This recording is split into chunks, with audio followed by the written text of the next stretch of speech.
Police ഡിപ്പാർട്ട്മെന്റിനെ media blame ചെയ്യുന്നതുകൊണ്ട് ഞാൻ ഒരിക്കലും അവരെ തെറ്റു പറയില്ല. നിങ്ങൾ നിങ്ങളുടെ ജോലി ചെയ്യുന്നത് പോലെ തന്നെ ഞങ്ങളും ഞങ്ങളുടെ ജോലി കൃത്യമായി ചെയ്തുകൊണ്ടാണ് ഇരിക്കുന്നത്. ഇതിന്റെ കാരണം പറയാൻ എനിക്ക് കുറച്ച് നാണക്കേടൊക്കെ ഉണ്ട്. എങ്കിലും ചില പ്രശ്നങ്ങൾ കാരണവും ചില സാഹചര്യങ്ങൾ കാരണവും സൈക്കോ ശ്യാം ഞങ്ങളുടെ കയ്യിൽ നിന്ന് എസ്കേപ്പായി.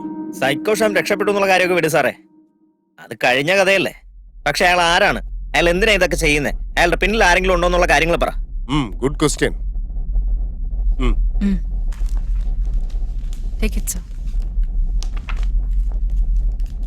സൈക്കോ ശ്യാം അഥവാ ശ്യാം സുന്ദറിന്റെ കഥ ആരംഭിക്കുന്നത് മഹാരാഷ്ട്രയിൽ നിന്നാണ്.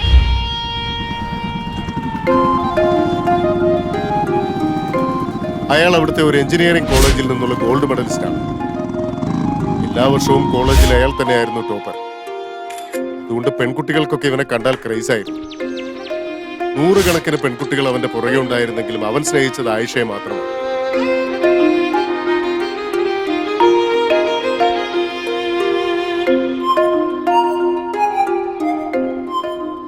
അവളും അവനെ ആത്മാർത്ഥമായി തന്നെ സ്നേഹിച്ചു.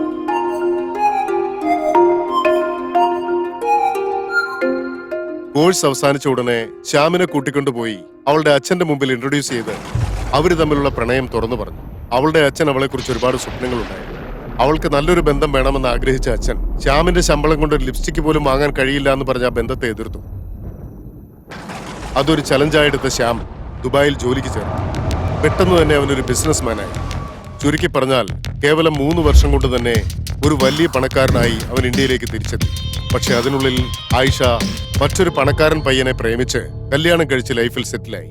അതറിഞ്ഞ ശ്യാം വല്ലാത്തൊരു ഡിപ്രഷൻ അവസ്ഥയിലായി.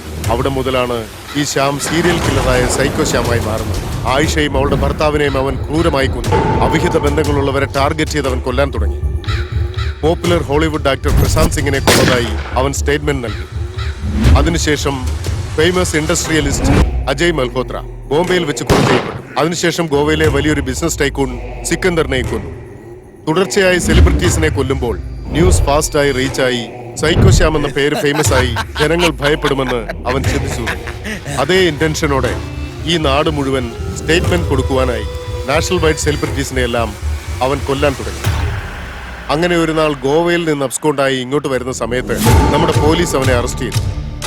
സൈക്കോ ശ്യാമിനെ അറസ്റ്റ് ചെയ്യാനായി നമ്മുടെ DCP റിയ ഒരുപാട് കഷ്ടപ്പെട്ടു. മഹാരാഷ്ട്ര പോലീസിലേക്ക് നമ്മൾ ശ്യാമിനെ കൈമാറുന്നതിന് മുമ്പായി DCP ആയ ഈ ഇരിക്കുന്ന റിയ സൂപ്പർ ജനിക്ക് എന്നറിയപ്പെടുന്ന സ്പെഷ്യൽ സെല്ലിലാണ് അവനെ അടച്ചിട്ടിരുന്നത്. പ്രധാനമന്ത്രിയുടെ സെക്യൂരിറ്റിക്കായും അന്നത്തെ ന്യൂ ഇയർ പാർട്ടിക്കായും ഡിപ്പാർട്ട്മെന്റിലെ ഓഫീസേഴ്സിനെ എല്ലാം നിയമിച്ചിട്ടുണ്ടായിരുന്നു. സെക്യൂരിറ്റി കുറവായിരുന്നതുകൊണ്ട് നിംഹാൻസിലേക്ക് ഷിഫ്റ്റ് ചെയ്യുന്ന സമയത്ത് ബൈ മിസ്റ്റേക്ക് ഞങ്ങളുടെ ഭാഗത്തു നിന്നും സൈക്കോ ശ്യാം എസ്കേപ്പ് ആവുകയും ചെയ്തു. അങ്ങനെയാണെങ്കിൽ പ്രൊഡ്യൂസർ രാജശേഖരനെ കൊന്നതും സൈക്കോ ശ്യാം ആണോ? ഓബിയസ്ലി. ഇത്ര ഉറപ്പോടെ എങ്ങനെ പറയാൻ പറ്റുന്നു സർ? പ്രൊഡ്യൂസർ രാജശേഖറും അഞ്ജലിയും തമ്മിലുണ്ടായിരുന്ന ബന്ധത്തെ പറ്റി അറിഞ്ഞ ശ്യാം വീണ്ടും അവന്റെ പവർ കാണിക്കാനായി എസ്കേപ്പ് ആയ അരമണിക്കൂറിനുള്ളിൽ തന്നെ പ്രൊഡ്യൂസർ രാജശേഖരനെ കൊന്നിരിക്കുന്നു. ഈ നാട് മുഴുവൻ ഐ ആം ബാക്ക് എന്ന മെസ്സേജ് അവൻ കൊടുക്കുകയും ചെയ്തു. സൈക്കോ ശ്യാമാണ് കൊലപാതകം ചെയ്തത് എന്നതിന് ആരെങ്കിലും സാക്ഷികളായിട്ടുണ്ടോ സർ? തീർച്ചയായും. ഓരോ സീരിയൽ കില്ലേഴ്സും അവർ കൊലപാതകം ചെയ്യുമ്പോൾ അവരുടെ ഒരു സിഗ്നേച്ചർ അവിടെ അവശേഷിപ്പിക്കാറുണ്ട്.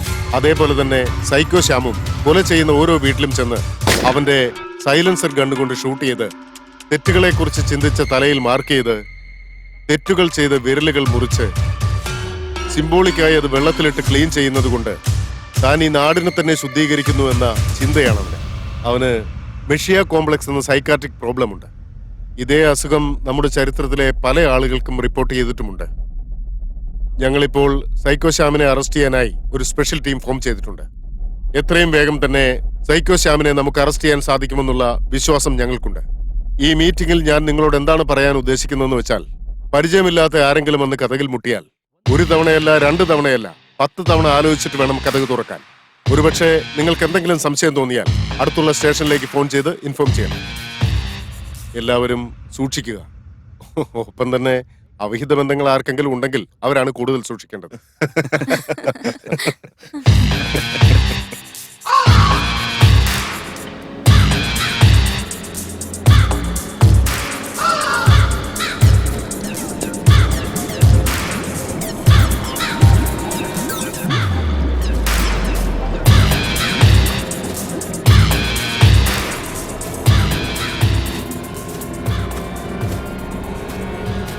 പാമ്പും കോണിയുടെ ഈ കളിയില് പാമ്പ് നമ്മളെ കുത്തും, പക്ഷെ ഏണി അത് നമ്മളെ ഉയരങ്ങളിലെത്തിക്കും.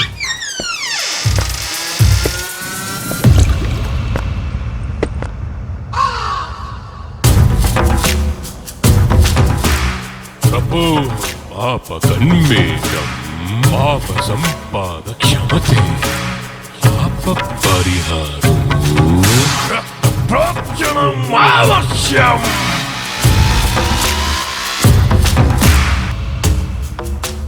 ഞാനിവിടേക്ക് വന്നത് കണ്ണുള്ളവർക്ക് എന്നെ കാണാനും കണ്ണില്ലാത്തവരെന്നെ കാണാതിരിക്കാനും വേണ്ടിയാ. മനസ്സിലായോ?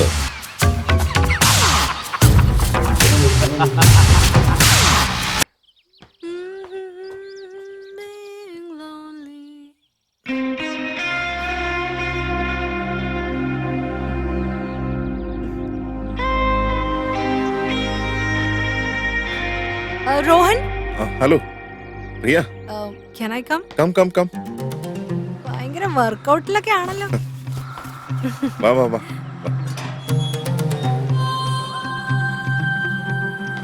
Come come sit. മോനേട്ടാ 2 കോഫി കൊണ്ടുവരണേ. കൊണ്ടുവരാ മോനെ. ഡ്യൂട്ടി ഇതുവരെയായിട്ട് റിപ്പോർട്ട് ചെയ്തിട്ടില്ല. നാഷണൽ പോലീസ് ബാഡ്മിന്റൺ ചാമ്പ്യൻഷിപ്പ് വരുന്നുണ്ട്, അതിന്റെ പ്രാക്ടീസിലായിരുന്നു. Oh nice. Rohan, can I ask you something? ചേച്ചി എപ്പോ നോക്കിയാലും ബിസി അല്ലേ? നീ ഒറ്റയ്ക്ക് ആ വീട്ടില് വെറുതെ ഇരുന്ന് ബോറടിക്കില്ലേ? What you mean? അതേ വീട്, TV, ക്ലോക്ക്, ഇതൊക്കെ നോക്കി ഇങ്ങനെ എപ്പോഴും ഇരിക്കണ്ടേ? എന്റെ മനസ്സിൽ എപ്പോഴും എന്റെ ദേവത നിന്റെ ചേച്ചിയുള്ളപ്പോ പിന്നെന്താ. അതുകൊണ്ട് തന്നെ ഞാൻ ഒരിക്കലും തനിച്ചാണെന്നുള്ള ഫീൽ വരാറില്ല. മനസ്സിൽ അവളോട് സംസാരിച്ച് എപ്പോഴും ടൈം പാസ് ചെയ്യും ഞാൻ. Oh really great. എന്തായാലും നിങ്ങൾ രണ്ടുപേരും സെറ്റിലായി. പക്ഷേ നിങ്ങളുടെ മുമ്പിൽ പ്രായപൂർത്തിയായ ഒരു ജീവനുണ്ട്. അതിന്റെ കല്യാണം നടത്താനുള്ള കോമൺ സെൻസ് വേണ്ടേ? ഓ ഓ, ഇതായിരുന്നോ കാര്യല്ലേ? ഞങ്ങളായിട്ടൊരു ചെക്കനെ കണ്ടുപിടിക്കണോ ചേച്ചി? അതോ നീ തന്നെ കണ്ടെത്തുവോ? എങ്ങനെയാ? എടി കള്ളി, ഞാൻ നിന്റെ ചേച്ചിയാ. നീ അന്ന് അവന്റെ അച്ഛനെ പരിചയപ്പെടുത്തുന്നത് കണ്ടപ്പോഴേ അവനാണ് നിന്റെ മനസ്സിൽ കയറിയിരിക്കുന്നതെന്ന് എനിക്ക് മനസ്സിലായി. കമ്മീഷനോട് കാര്യങ്ങളൊക്കെ സംസാരിച്ച് നിന്റെ കല്യാണം ഫിക്സ് ചെയ്തിട്ടുണ്ട്. എത്രയും പെട്ടെന്ന് നിങ്ങളുടെ കല്യാണം നടക്കും. Love you so much.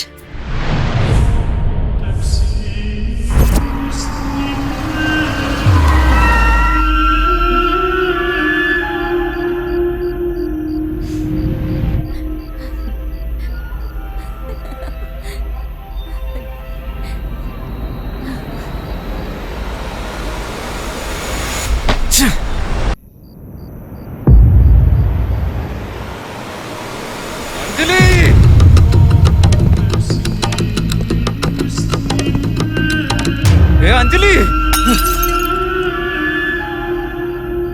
ഇത്ര വൃത്തികെട്ടവളായിരുന്നല്ലേ നീ? നാണമില്ലാത്തവള്, എന്നെ ചതിച്ചല്ലേ നീ? ഇവിടെ ഓടി. നീ എന്താടി വിചാരിച്ചേ? ഞാൻ അത്ര വലിയ പൊട്ടനാന്ന് കരുതിയോ നീ?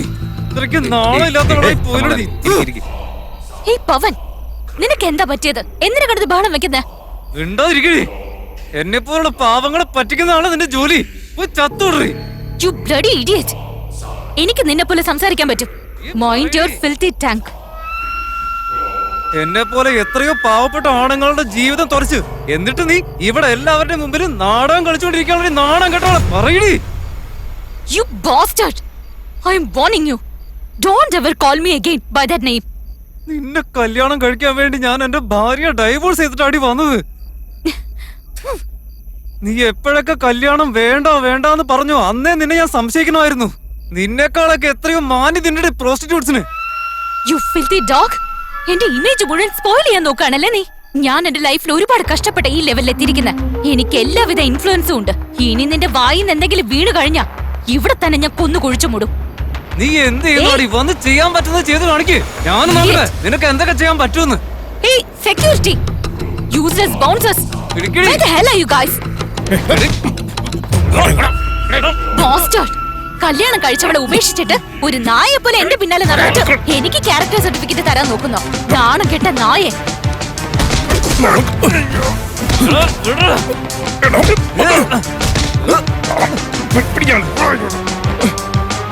I will kill you. ഓടി പിരാജ്. ഓടി. ഓടി. I will kill you. I will kill you, bastard. ഒറ്റയ്ക്കായിരുന്നു ഇത്രയും കാലം നീ ഞങ്ങളെ വിടരുത്. I will kill you.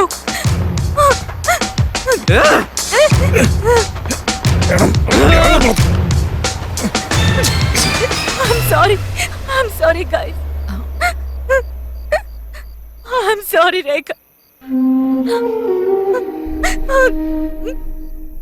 Anjali